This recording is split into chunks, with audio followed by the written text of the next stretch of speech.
마침내 사도행전 마지막 장입니다. 사도행전이란 사도들의 발자취를 기록한 말씀이다 라는 뜻입니다. 오직 성령이 너희에게 임하시면 너희가 권능을 받고 예루살렘과 온 유대와 사마리아와 땅끝까지 이르러 내 증인이 되리라 라고 예수님께서 하신 마지막 명령이 사도들에 의해서 정말 예루살렘에서 시작해서 로마까지 그리고 땅끝까지 나아가는 그런 과정을 감동 어리게 기록하고 있습니다. 그런데 사도행전을 또한 성령행전이라고도 합니다. 역사의 이면에서 끊임없이 개입하시고 또한 이 땅 위에 교회를 세우시고 지금까지도 교회와 성도를 보존하시는 성령님의 강력한 역사를 보여주는 책이기 때문입니다. 동일한 이유로 저는 사도행전을 교회행전이라고 또한 명명하고 싶습니다. 왜냐하면 사도행전을 통해서 교회가 무엇인지 우리는 배우기 때문입니다. 교회란 무엇일까요? 성령께서 역사하시는 교회는 어떤 교회일까요? 이제 사도행전 강해는 오늘과 다음 주일로 마칩니다. 그러나 우리는 교회란 무엇일까? 성령님이 기뻐하시는 교회는 어떤 모습일까를 끊임없이 질문해야 합니다. 오늘은 그리고 다음 주에 사도행전 28장을 통해서 교회에 대해서 질문하고 그 질문의 답을 생각하는 귀한 시간 되기를 원합니다. 교회는 첫 번째로 피난처입니다. 피난처. 오늘 1절 말씀은 이렇게 시작합니다. 우리가 구조된 후에 안즉 그 섬은 멜리데라 하더라. 아멘. 바울이 탄 배가 풍랑을 만나 난파되었습니다. 사람들이 표류하다가 드디어 구조되었습니다. 멜리데라는 이 섬은 이탈리아 시실리 남쪽 약 100km 지점에 있는 지중해의 섬입니다. 요즘의 이름으로는 몰타라고 합니다. 몰타라고 하면 아시겠죠? 멜리데보다는 우리는 몰타로 기억합니다. 이 멜리데가 그 뜻이 피난처란 뜻이에요. 피난처 혹은 비상구. 여러분, 교회는 우리의 피난처입니다. 자, 2절 말씀 우리 함께 읽겠습니다. 2절 시작. 비가 오고 날이 참에 원주민들이 우리에게 특별한 동정을 하여 불을 피워 우리를 다 영접하더라. 아멘. 멜리데 섬의 사람들이 조난당한 바울의 일행, 바울과 함께 배를 탄 사람들을 다 따뜻하게 환대하였습니다. 교회는 인생 가운데 비와 추위에 떠는 사람들, 즉 위기에 처한 사람들, 환난 당한 사람들, 가난하고 작은 사람들을 환대하는 곳이어야 합니다. 그들의 피난처가 되어야 합니다. 그런데 우리가 생각해 봅시다. 오늘날 교회는 피난처가 되고 있습니까? 반성할 지점입니다. 우리 김포평강교회는 위기에 처한 사람들, 환난당한 사람들, 어려운 이들에게 환대를 베풀고 있습니까? 환대, 저는 이 단어를 무척 소중하게 여겨야 한다고 생각합니다. 다른 사람에 대한 영접과 수용과 배려의 마음입니다. 그리고 실천입니다. 최근 우리 사회가 안고 있는 문제 중에서 가장 비성경적인 문제가 무엇일까요? 여러 가지 문제가 있겠지만 저는 배제와 혐오라고 생각합니다. SNS뿐만 아니라 각종 매체를 통해서도 배제와 혐오가 여과 없이 표출되고 있습니다. 교회는 어떻습니까? 최근에 EBS의 한 프로그램에서 성소수자들의 이야기를 다룬 적이 있었습니다.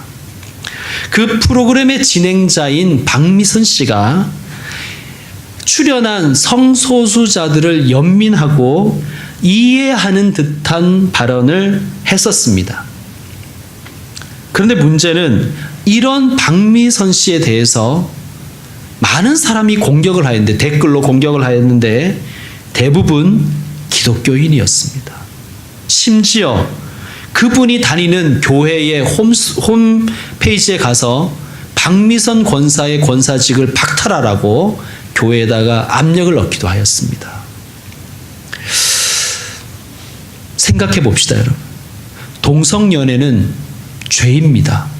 하나님의 창조 질서를 무너뜨리는 무서운 죄입니다. 그러나 교회는 분명히 죄를 미워해야 되지만, 죄를 미워한다고 해서 죄 지은 사람을 혐오하고 배제하는 것은 절대 정당화될 수가 없습니다. 예수님은 당시에 가장 멸시받는 죄인인 세리와 창녀들을 환대해 주었습니다. 그렇다고 예수님이 그들의 그 죄를 두둔하거나 모른 척 하신 것은 절대 아닙니다. 예수님은 그들의 죄를 미워하셨지만 그들은 예수님이 따뜻한 사랑으로 환대해 주셨습니다. 혐오하거나 차별하지 않았습니다. 바리새인들은 혐오하고 차별했지요. 여러분, 우리는 어떻습니까? 우리도 죄인 되었을 때에 예수님이 우리를 환대해 주신 거예요.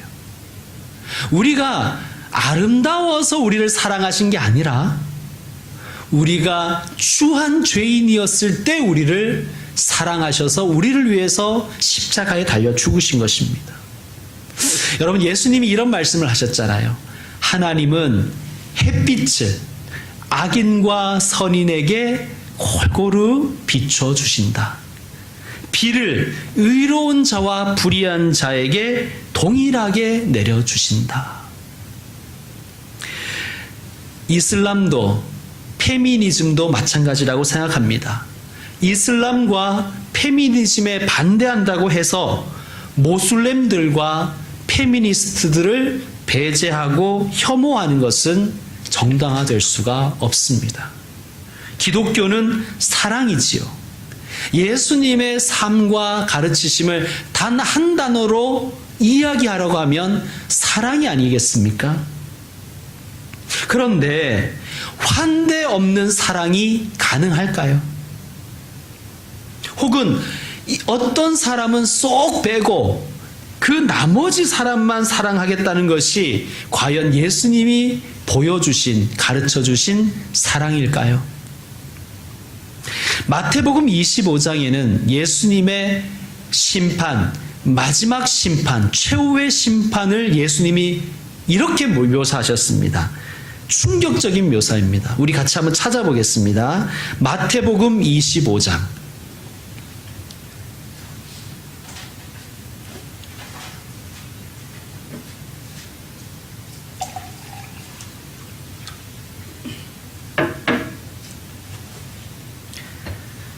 마태복음 25장 31절부터 제가 먼저 읽겠습니다. 31절부터 제가 읽겠습니다.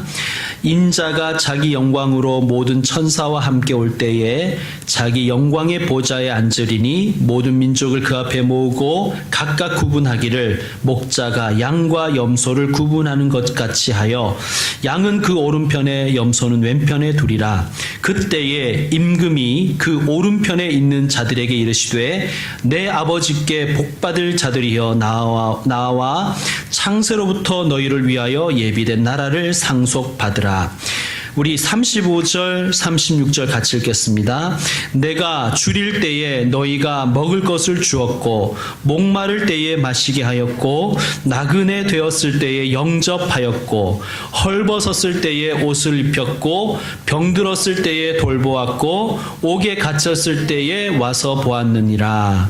이에 의인들이 대답하여 이르되 주여 우리가 어느 때에 주께서 줄이신 것을 보고 음식을 대접하였으며 목마르신 것을 보고 마시게 하였나이까? 어느 때에 나그네 되신 것을 보고 영접하였으며 헐벗으신 것을 보고 옷 입혔나이까? 어느 때에 병드신 것이나 옥에 갇히신 것을 보고 가서 배웠나이까 하리니. 같이 읽겠습니다.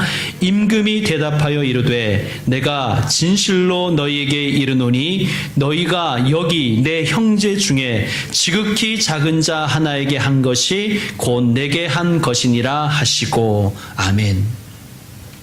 41절부터도 제가 읽겠습니다. 또 왼편에 있는 자들에게 이르시되 저주를 받은 자들아 나를 떠나 마귀와 그 사자들을 위하여 예비된 영원한 불에 들어가라. 내가 줄일 때에 너희가 먹을 것을 주지 아니하였고 목마를 때에 마시게 하지 아니하였고 나그네 되었을 때에 영접하지 아니하였고 헐벗었을 때에 옷 입히지 아니하였고 병들었을 때와 옥에 갇혔을 때에 돌보지 아니하였느니라 하시니. 그들도 대답하여 이르되 주여. 이들도 주여라고 그러죠.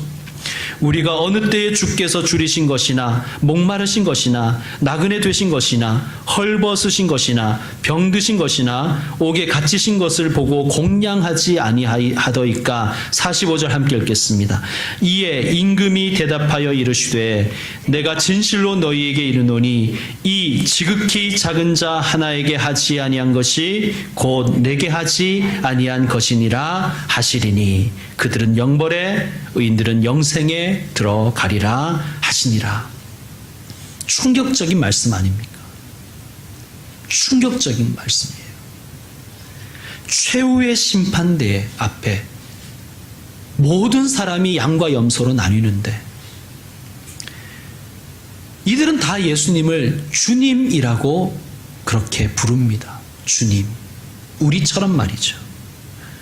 그런데 문제는 그들이 굶주린 사람들, 난민들, 환자들, 죄수들을 섬기지 않으면 그분을 섬긴 것이 아니라고 말씀하시는 거예요.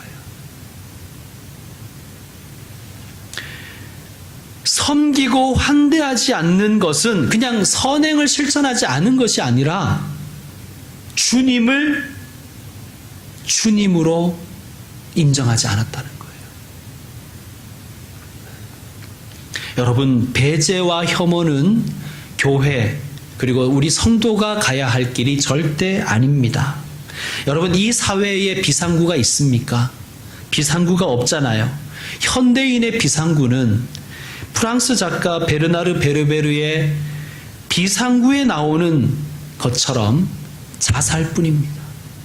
현대인의 유일한 피난처, 현대인의 유일한 비상구는 자살이에요. 자살이 비상구가 된 이 사회에 우리 교회는, 우리 그리스도인들은 책임이 없습니까?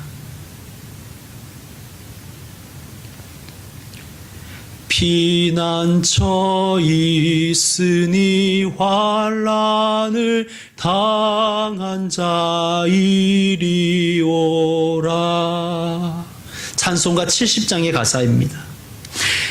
환난을 당한 자 이리 오라. 피난처가 여기다. 라고 초청할 수 있어야 할 것입니다. 그 환대라고 하니까 굉장히 거창한 것만 생각하기가 쉽잖아요. 우리 쉬운 것에서부터 시작해 보십시다. 제가 이번 주에 어떤 특강에서 배운 것인데요. 따라해 보십시다. 긍정적인 말과 행동을 조금씩 자주 하라. 한 번 더 따라하겠습니다. 긍정적인 말과 행동을 조금씩 자주 하라. 여기서 중요한 포인트는 빈도라는 거예요. 빈도. 자주 하라. 우리가 인간인지라 우리도 성질머리가 있는지라 언제나 긍정적인 말과 행동만 할 수는 없잖아요, 솔직히.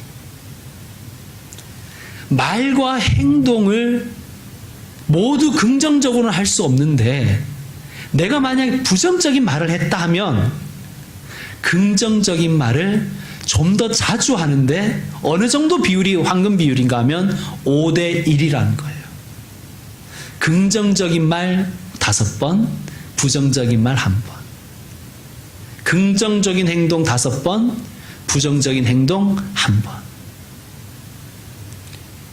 긍정적인 말과 행동을 조금씩 자주 하라. 여러분 실천해 보십시다. 두 번째, 교회는 기적과 치유가 있는 곳입니다. 3절 이하의 말씀, 오늘 사도행전 28장 3절 이하에는 놀라운 기적과 치유에 대한 사건을 소개하고 있습니다. 바울 사도가 독사에게 물렸습니다. 그런데 몸이 붓거나 죽기는커녕 아주 아무런 피해 없이 말짱합니다. 기적이죠. 또한 이 섬의 가장 높은 사람인 보블리오의 부친 이 사람이 열병과 이질에 걸렸는데 바울이 기도하고 안수하여 그가 치유를 받았습니다. 또한 멜리데 섬의 많은 사람들이 그들의 질병에서부터 치유를 받았습니다. 기적과 치유. 기적과 치유가 일어나는 곳이 교회라는 말씀입니다. 우리 교회에도 기적과 치유가 많이 일어나기를 소망합니다. 여러분, 예수님께서 이 땅에 오셔서 기적을 많이 보여주시고 또한 많은 병자를 치유해 주셨죠. 예수님께서 기적을 베푸시고 치유해 주신 것은 예수님 자신에게 자연 법칙을 뛰어넘는 보통 인간에게는 없는 초능력이 있다는 것을 과시하려는 것은 절대 아닙니다. 예수님이 세우실 하나님의 나라, 예수님이 통치하실 새하늘과 새 땅, 천국에는 이러한 기적과 이러한 사건이 언제나 상시적으로 일어날 것이며 또한 그 하나님의 나라는 아픔도 질병도 눈물도 없음을 미리 맛보여 주신 것입니다. 본래 하나님께서 창조하신 세상은 에덴 동산에는 질병이 없었습니다. 장애가 없었어요. 차별이나 굶주림이나 부정부패가 없었습니다. 예수님은 기적과 치유를 통해서 이 창조 세계에 침입한 이런 모든 질병과 온갖 죄악들을, 타락한 모습들을 언젠가는 모두 소멸시켜 버리실 것을 보여주시는 것입니다. 천국이 어떤 곳인지, 새하늘과 새 땅이 어떤 곳인지를 예수님은 미리 맛보여 주신 것임을 우리는 명심해야 됩니다. 그러므로 교회는 하나님의 나라를 보여줄 수 있어야 돼요. 하나님의 나라는 치유와 회복이 있는 곳입니다. 교회는 가정을 치유하고 회복하는 그런 사람들의 모임입니다. 또한 교회는 거리를 깨끗하게 하고 또 안전한 세상을 만드는 일에 또한 봉사하고 헌신하는 교회여야 됩니다. 왜요? 천국이 그런 곳이기 때문입니다. 그러므로 교회 안에는 이런 말이 많아야 돼요. 신기하다, 신기해. 신기하고 신기하다. 이런 말들이 많아야 됩니다. 우리 교회에도 정말 신기하다, 참 놀랍다, 이런 말들이 서로 많이 고백되어야 될 줄로 믿습니다. 신비로운 일들, 그러니까 말로 설명할 수 없는 신비로운 일들이 많이 일어나고, 그리고 또한 그 일들이 퍼져나가는 그러한 좋은 교회, 그러한 교회가 되어야 될 줄로 믿습니다. 참 신기합니다. 참 놀랍습니다. 이런 말들이 나에게도 또 내 귀에도 많이 나오고 들리는 그러한 교회가 되기를 원합니다. 세 번째로, 교회는 공급처입니다. 10절을 보시면 이런 말씀이 있어요. 후한 예로 우리를 대접하고 떠날 때에 우리 쓸 것을 배에 실었더라. 멜리데를 통해서 바울과 바울의 일행은 쓸 것을 공급받았습니다. 왜 공급받았습니까? 다시 항해하기 위함입니다. 여러분, 예배는 공급받는 시간이에요. 예배는 공급받는 시간입니다. 성경 공부와 구역 모임과 교육과 훈련, 이 모든 교회의 사역들은 성도들로 하여금 하나님이 주시는 은혜와 평강을 공급받게 하기 위한 통로들입니다. 다시 세상 속으로 나아가게 하기 위해서 샘을 공급받는 통로들입니다. 교회는 성도들의 기름을 짜내는 곳이 아니라 성도들에게 성령의 기름을 부어 그들로 하여금 이 세상 속에서 구별된 사람으로 살게 하는 곳이 교회입니다. 그러므로 교회는 경유지예요. 교회는 주유소입니다. 교회는 목적지가 아니에요. 우리가 가야 할 목적지는 가정이요, 회사요, 일터요, 세상입니다. 간절히 소망합니다. 교회가 성도들을 지치게 하는 곳이 아니기를 소망합니다. 교회가 성도들을 허탈하게 하는 곳이 아니기를 소망합니다. 교회가 성도들의 힘을 빼버리는 곳이 아니라 성도들이 새 힘을 공급받는 그런 은혜로운 교회가 되기를 간절히 소망합니다. 이제 말씀 마무리하겠습니다. 성령께서 원하시는 교회를 함께 묵상하고 함께 소망하며 함께 세워갔으면 좋겠습니다. 사실 교회를 세우다 보면 성령께서 인도하시지만 교회를 세워가다 보면 착오도 있고 또 실패도 있습니다. 그러나 방향을 잃어서는 안 될 것입니다.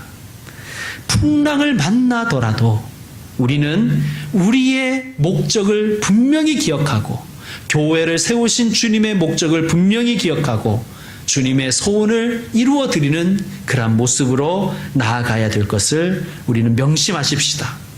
사람을 구하는 교회, 사람들에게 피난처가 되는 교회, 또 기적과 치유가 일어나는 교회, 세임을 공급받는 교회, 성령께서 세우시기 원하는 교회입니다. 기도하겠습니다. 하나님 아버지, 이 땅에 교회를 세우셨고 이곳에 우리 교회를 세우셨으며 하나님의 사람들이 모이게 하셨습니다. 하나님, 우리 교회가 성령께서 세우시는 교회가 되고 싶습니다. 사람들의 영혼과 육신을 구원하는 교회가 되기를 원합니다. 환난당한 사람들이 피하는 피난처와 같은 교회가 되기를 원합니다. 훈련받고 충전받고 세임을 공급받는 교회, 새로운 삶의 목적을 부여받는 교회가 되게 하여 주시옵소서. 예수님의 이름으로 기도드립니다. 아멘. 이제 결단의 찬양을 드리도록 하겠습니다. 우리 다 같이 일어나서 주보에 있는 찬양, 이런 교회 되게 하소서 찬양 드리겠습니다.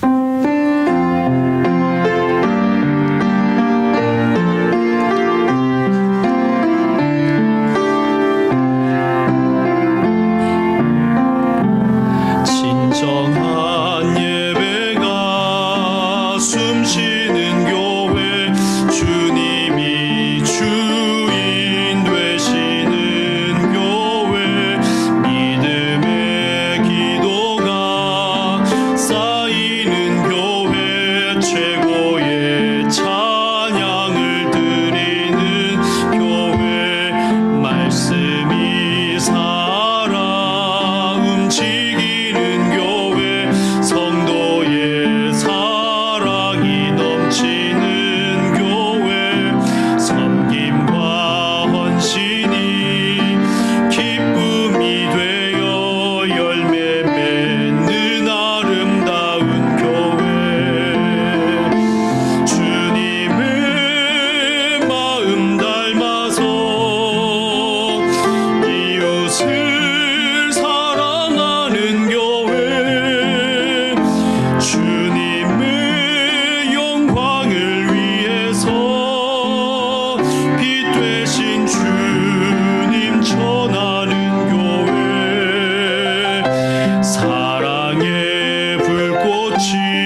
주님의 마음 닮아서 주님의 마음 닮아서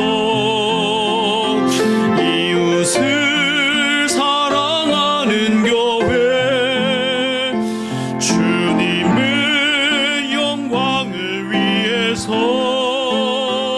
빛 되신 주님 전하는 교회 사랑의 불꽃이 활짝 피어나 날마다 사랑에 빠지는 교회 주께서 사랑하는 우리 교회가 이런 교회 되게 하소서. 사랑하는 성도 여러분, 이제 제가 축도를 드리면 우리의 공적인 예배는 마칩니다. 그러나 우리가 영적으로 또한 진리로 드려야 될 예배는 이 성전을 나서는 순간부터 다시 시작됩니다. 삶의 예배자가 되시길 바랍니다. 저와 여러분은 이 세상에 보내는 그리스도의 편지요 그리스도의 향기이기 때문입니다.